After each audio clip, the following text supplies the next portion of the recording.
Eve has to deal with the issue of carrying a casket and a curse. Yeah, that part of her died, and it wasn't enough for it to be dead, but now she's dealing with the curse attached to the casket. Let me make it plain for you, Free Chapel. It's like you end up in a bad relationship, and the bad relationship changes the way you see every other man after that relationship. The relationship was the casket, but your shift in perspective was the curse. The abandonment that we suffer as children that makes it difficult for us to be vulnerable to other people. The abandonment was the casket, but the curse was that we couldn't let anyone else in. Yeah, in a room this size, there's probably thousands of caskets and curses attached to our lives.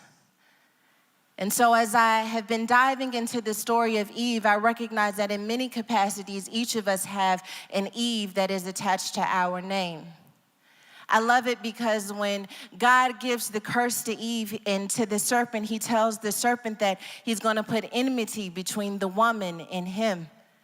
And that ultimately he's going to slither around on his belly and he's going to eat dust and he's going to be cursed more than all of the beasts. But he tells him your greatest issue is not going to be that you're on your belly. Your greatest struggle is that there's going to be enmity between you and the woman.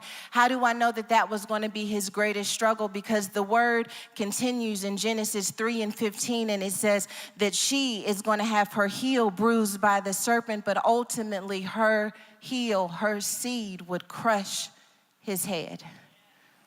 That's powerful. That gives hope in the middle of caskets and curses that there's a cross.